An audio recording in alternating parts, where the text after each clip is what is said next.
El Conjuro 3, El Diablo me obligó a hacerlo, se centra en el caso de Arne Johnson, quien fue acusado y juzgado por un extraño asesinato. El Conjuro 3, explicación del final de El Diablo me obligó a hacerlo. Si te interesa, quédate en este video porque seguro es para ti. Sin más que decir, recuerda que yo soy Josué TV.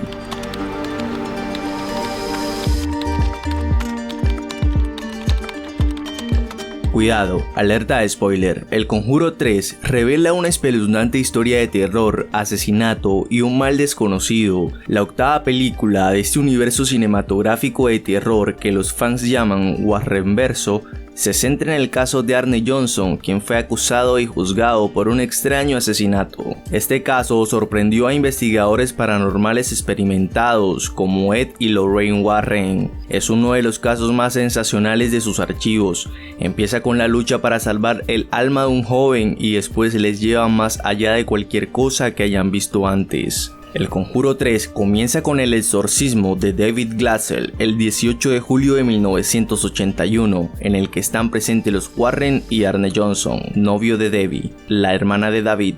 Para salvar al niño, Arne permite que el demonio entre en su cuerpo. En ese momento, Ed sufre un ataque cardíaco y termina en el hospital. Cuando recupera la conciencia, advierte del peligro a los Glatzel y a la policía, pero ya es tarde.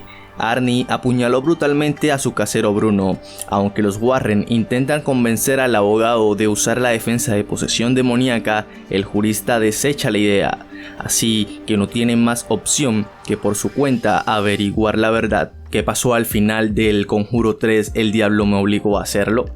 Mientras Arne es atormentado por el ocultista en la cárcel, los Warren descubren un tótem de la bruja debajo de casa de los Glatzers, y esto les lleva a Ketzner, quien anteriormente se ocupó del culto Disciples of the Ram, y explica que el único objetivo de la persona que dejó ese artefacto maldito es crear caos. Con esa información, los protagonistas del Conjuro 3 viajan a Denver, Massachusetts, para investigar la muerte de Katie Lincoln, quien fue apuñalada 22 veces al igual que la víctima de Arne.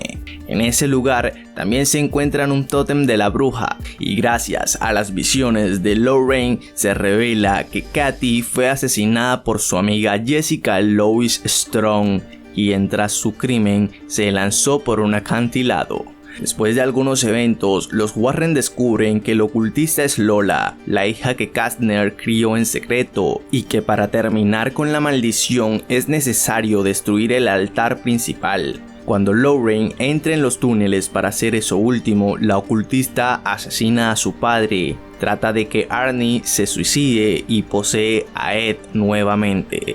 A pesar de los intentos de la ocultista, el amor de los Warren es más fuerte y Lorraine logra liberar a Ed, quien destruye el altar y salva a los que estaban en peligro en ese momento.